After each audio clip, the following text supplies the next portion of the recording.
بسم اللہ الرحمن الرحیم۔ السلام علیکم، میں ہوں آپ کا لائف کوچ ڈاکٹر سید فیصل جیلانی۔ آج جس موضوع پر بات کریں گے اس کا تعلق انسان کے زندہ رہنے کی جبلت سے ہے، اس کے زندہ رہنے کی سرشت یا فطرت سے ہے، جسے لڑو یا دوڑ لو، دوسرے الفاظ میں مقابلہ کرو یا بھاگ لو کہا جاتا ہے۔ اسے انگریزی میں فائٹ اور فلائٹ کہتے ہیں۔ آج دیکھیں گے کہ فائٹ اور فلائٹ سے کیا مراد ہے اور اس کا انسان کی ترقی و کامیابی سے کیا تعلق بنتا ہے یا کیا تعلق بن سکتا ہے۔ تو سب سے پہلے سمجھنے کی کوشش کرتے ہیں کہ فائٹ یا فلائٹ سے کیا مراد ہے۔ فائٹ یا فلائٹ خوف یا خطرے کے خلاف ایک فطری رد عمل ہے جو تمام جانداروں میں پایا جاتا ہے۔ اگر آپ پتھر کے دور میں چلے جائیں تو انسان کا سب سے بڑا مسئلہ ایک ہی تھا، اور وہ تھا زندہ رہنا۔ زندہ رہنے کے لیے انسان کو مختلف خطرات سے نمٹنا پڑتا تھا۔ ان خطرات کے نپٹنے کے دو ہی راستے تھے، یا تو ان سے مقابلہ کرو یا بھاگ لو۔ ہوتا کچھ یوں ہے کہ کسی بھی قسم کا خطرہ محسوس ہوتے ہی آپ کے اندر مختلف کیمیکل چینجز آتے ہیں، یہ کیمیکلز پیدا ہوتے ہیں جنہیں ہارمونز کہتے ہیں، وہ ریلیز ہوتے ہیں، مثلا ایڈرینلین اور کورٹیزول وغیرہ۔ ان کی وجہ سے آپ کے اندر کچھ ذہنی اور جسمانی تبدیلیاں واقع ہوتی ہیں، مثلا دل کی دھڑکن تیز ہو جاتی ہے، منہ خشک ہونے لگتا ہے، ٹانگیں کانپنے لگتی ہیں، حواس میں تیزی آ جاتی ہے، آنکھیں پھٹ جاتی ہیں، بعض صورتوں میں بہت زیادہ طاقت آ جاتی ہے۔ یہ ایک فطری رد عمل ہے جو آپ کو خطرے سے بچنے کے لیے یا خطرے سے نپٹنے کے لیے تیار کرتا ہے۔ اس موقع پر آپ فیصلہ کرتے ہیں کہ مقابلہ کرنا ہے یا بھاگ جانا ہے، لڑنا ہے یا دوڑ جانا ہے۔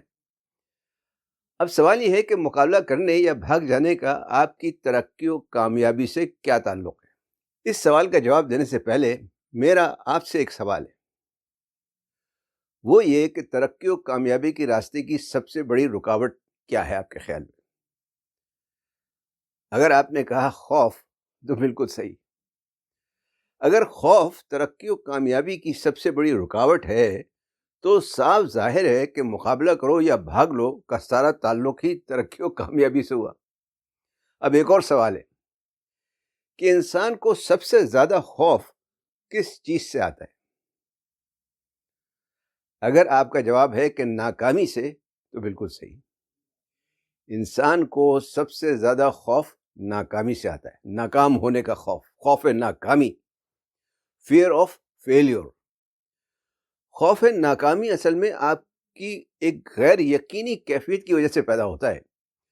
مثلا اگر آپ نے کبھی کسی نوکری کے لیے انٹرویو دیا ہو یا آپ انٹرویو پہ گئے ہوں تو ذرا اس انٹرویو پر جانے اور انٹرویو کے دوران گزرنے والی کیفیات کا تصور کریں، امیجن کریں اسے۔ کیا انٹرویو پر جانے سے پہلے آپ کو کچھ خوف محسوس ہوا تھا؟ کیا انٹرویو والے کمرے میں داخل ہوتے وقت آپ کے دل کی دھڑکن تیز ہوئی تھی؟ کیا آپ کا گلا خشک ہوا تھا، ہاتھ لرزے تھے، ٹانگیں کانپی تھی، وغیرہ وغیرہ؟ زیادہ تر لوگ اسی طرح کی کیفیت سے گزرتے ہیں۔ کیوں؟ اس لیے کہ یہ ایک غیر یقینی کیفیت میں ہوتے ہیں، پتہ نہیں نوکری ملے گی یا نہیں۔ اسی طرح جب بھی آپ کوئی نیا کام کرنے کا یا اپنے معمولات سے ہٹ کر کرنے کا کچھ سوچتے ہیں یا کسی بھی قسم کی تبدیلی کا سوچتے ہیں تو آپ شعوری یا غیر شعوری طور پر خوف ناکامی سے دوچار ہو جاتے ہیں۔ خوف ناکامی اصل میں ایک طرح کا خوف نامعلوم ہے، یعنی فیئر آف ان نون ہے، پتہ نہیں کیا ہوگا یا پتہ نہیں کیا ہو۔ اس کی وجہ سے آپ کسی بھی قسم کی تبدیلی سے گھبرانے لگتے ہیں، آپ اپنے گھونسلے سے باہر نہیں نکل پاتے، یعنی اپنے کمفرٹ زون سے باہر نہیں نکل پاتے۔ اور یہ تو آپ جانتے ہی ہیں کہ کسی بھی قسم کی ترقی و کامیابی کمفرٹ زون سے باہر نکلے بغیر ممکن نہیں، کمفرٹ زون سے باہر نکلے بغیر حاصل نہیں کی جا سکتی۔ کمفرٹ زون سے باہر نکلنے کے لیے آپ کو اپنے خوف سے بھاگنے کے بجائے اس سے مقابلہ کرنا ہوگا، اسے اپنے قابو میں کرنا ہوگا۔ اگر آپ دنیا کے کامیاب لوگوں پر نظر ڈالیں تو آپ ان سب میں ایک ہی چیز کامن پائیں گے، ایک ہی چیز مشترک پائیں گے، وہ یہ کہ یہ اپنے خوف پر قابو پا چکے ہوتے ہیں، انہیں اپنے خوف پر قابو ہوتا ہے۔ یہاں میں آپ کو چند مثالیں دیتا ہوں۔ مثال کے طور پر آپ نے ایمیلیا ایئر ہارٹ کا نام شاید سنا ہو، یہ دنیا کی پہلی خاتون ہواباز تھی جس نے بحر اوقیانوس کو تنہے تنہا عبور کیا، اور ایک ایسے دور میں جب خواتین سماجی اور معاشرتی دباؤ کا شکار تھی۔ ایمیلیا نے ڈر کر بیٹھنے کے بجائے خوف کے سارے بت توڑ دیے اور آنے والی خواتین کے لیے ایک مثال قائم کر دی۔ اسی طرح ایلون مسک کا نام آپ نے سنا ہوگا، بہت مشہور آدمی ہے، ٹیسلا الیکٹرک کار بنانے والا۔ لوگ کہتے ہیں کہ یہ خوابوں کو حقیقت کا روپ دے دیتا ہے۔ یہ 6 دفعہ بینکرپٹ ہوا، 6 دفعہ دیوالیہ ہوا تھا۔ آج اس کا شمار دنیا کے امیر ترین لوگوں میں ہوتا ہے۔ اس نے ٹویٹر، جو اب ایکس کہلاتا ہے، 44 ارب ڈالر میں خریدا تھا، 44 بلین ڈالرز میں خریدا تھا۔ اس کا اسپیس ایکس پروگرام مریخ پر انسانوں کو بسانے کے مشن پر کام کر رہا ہے۔ اگر یہ پہلی دفعہ دیوالیہ ہونے کے بعد خوف سے بیٹھ جاتا تو آج کوئی اس کا نام بھی نہیں جانتا، نہ یہ کہ 6 دفعہ دیوالیہ ہونے کے بعد وہ دوبارہ سے اٹھا۔ اوپرا ونفرے کا نام آپ نے سنا ہوگا، ایک سیاہ خاتون جو باوجود غربت و مفلسی میں آنکھ کھولنے کے آج امریکہ کی چند سب سے بڑی اینکر اور بہت ہی انفلوئنشل فیمیلز میں، خواتین میں شامل ہے۔ نیلسن منڈیلا سے کون واقف نہیں؟ 27 سال جیل میں رہنے کے بعد بھی یہ ڈرانی کسی خوف کا شکار نہیں ہوا، اس نے ہار نہیں مانی، اور آخر کار ساؤتھ افریقہ کا پہلا سیاہ فام پریزیڈنٹ بن کر دکھایا۔ مثالیں تو بہت ہیں، آپ بھی جانتے ہوں گے، آپ نے سنی بھی ہوں گی۔ اب سوال یہ ہے کہ مقابلہ کرو یا بھاگ لو کی کیفیت سے آپ فائدہ کیسے اٹھا سکتے ہیں؟ اس کے لیے سب سے پہلے تو یہ سمجھ لیں کہ خوف کوئی بری چیز نہیں، یہ انسان کی فطرت میں ہے، انسان کی فطرت ہے۔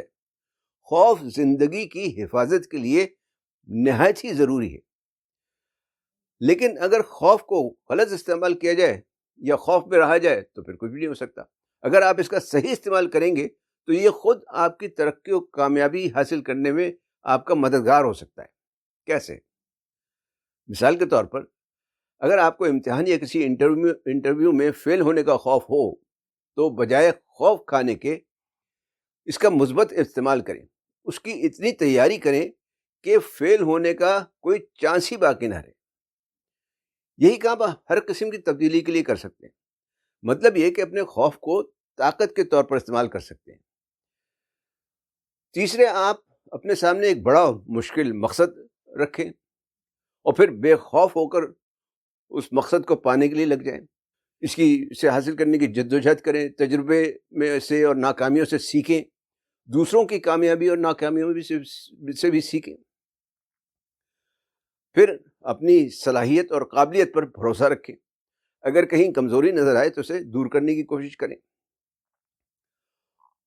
اور پانچویں یہ کہ تیاری پوری کریں، محنت پوری کریں اور اپنی کامیابی کا یقین رکھیں۔ ترقی و کامیابی وہی حاصل کرتے ہیں جو مقابلہ کرتے ہیں، بھاگتے نہیں۔